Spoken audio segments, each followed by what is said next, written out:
राम हरे राम राम राम हरे हरे। हाथ जोड़ लीजिए और श्रद्धा से सुन के फिर आप सब उच्चारण कीजिए। गुरवे गौरचंद्राय राधिकाय तदालये कृष्णाय कृष्ण भक्ताय तद्भक्ताय नमो नमः। ओम नमो भगवते वासुदेवाय।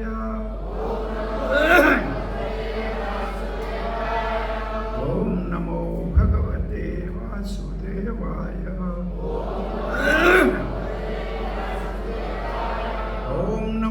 भगवते वासुदेवाय। कृष्णाय वासुदेवाय देवकी नंदनाय च नंद गोपकुमाराय गोविंदाय नमो नमः। जय श्री कृष्ण चैतन्य प्रभु नित्यानंद श्री अद्वैत गदाधर शिवासादि गौर भक्त वृंद। हरे कृष्ण कृष्ण कृष्ण हरे हरे हरे राम राम राम हरे हरे। हरे कृष्ण। आप बहुत भाग्यशाली हैं कि भगवान श्री कृष्ण के अपने घर वृंदावन धाम में आपको आने का शुभ अवसर मिला है।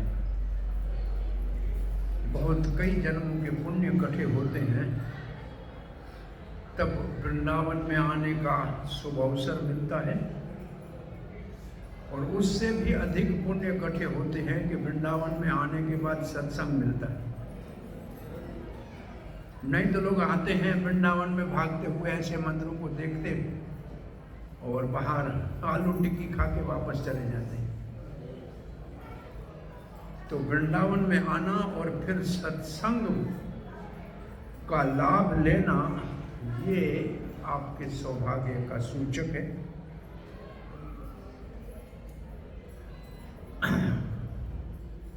भगवान श्री चैतन्य महाप्रभु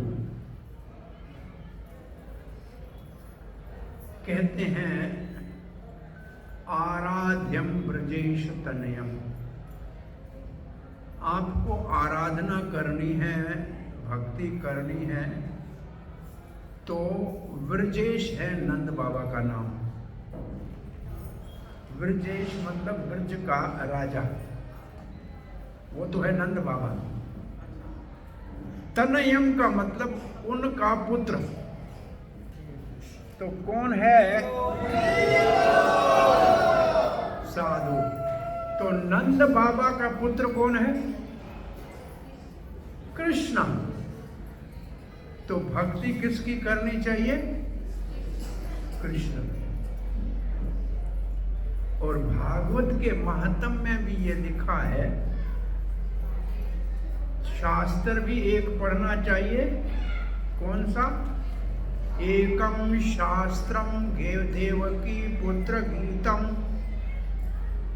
एक शास्त्र जो भगवान देवकी के पुत्र गीता ने दिया है, जो गीता दिया है वो पढ़ना चाहिए।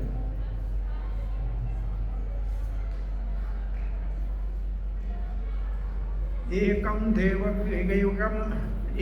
देवम देवकी पुत्र एवं। अगर आपको किसी एक भगवान के दिव्य रूप का भजन करना है तो देवकी पुत्र श्री कृष्ण। और वो चैतन्य महाप्रभु कहते हैं नंद नंदन का भजन करो। तो ये तो है श्री रूप गोस्वामी कहते हैं कि वैकुंठ से ज्यादा महान मथुरा है। वैकुंठ में तो भगवान नारायण रहते हैं, देखिए ना, कभी वहां जन्म तो नहीं लेते, वहां भगवान की माता पिता तो नहीं होता। मथुरा उससे महान है क्योंकि मथुरा में भगवान ने जन्म लिया। तो ये वैकुंठ से भी महान है। इसका अर्थ है कि अगर आप मथुरा आए हैं तो इसका मतलब वैकुंठ से भी आपका ज्यादा सौभाग्य है। मथुरा इसलिए महान है कि मथुरा में भगवान प्रकट होते हैं। फिर कहते हैं उससे महान वृंदावन है, क्योंकि भगवान यहाँ लीला करते हैं। अब यहाँ आए हैं, इसको ब्रज मंडल कहते हैं, सारे को कहते हैं ब्रज मंडल। ये 84 कोस में है। इसमें मुख्य 3 स्थान भगवान की लीला की है, और मैं समझता हूँ इस यात्रा में आप इन स्थानों का दर्शन करेंगे। एक है गोकुल, जहां भगवान ने 3.5 वर्ष तक बाल लीलाएं की। मिट्टी खाना, माखन चुराना, ये सब लीलाएं भगवान ने गोकुल में की 3.5 वर्ष तक। फिर ये वृंदावन महान है कि 3.5 साल तक भगवान यहाँ से 5 किलोमीटर आगे छत्तीकरा जो है ना, यहाँ आके रहे थे और यहाँ खेलने आते थे इस मट्टी में। तो यहाँ अपना ये मंदिर है, इसको कहते हैं रमण रेती। रमण का मतलब खेलना और रेती का मतलब इस माटी में भगवान खेलते थे। और यहाँ भगवान ने कौन सी लीला की? सखा लीला, बछड़े चराना और गाय चराना। जब यहाँ आए तो भगवान गोचारण के लिए जाते थे और वत्स चारण के लिए जाते थे। और यहाँ जब रह रहे थे तो उन्होंने बहुत अद्भुत लीलाएं की। अघासुर का उद्धार किया, कालिया का दमन किया, गोवर्धन धारण किया। ये सब जब यहाँ रहते थे ये लीलाएं की।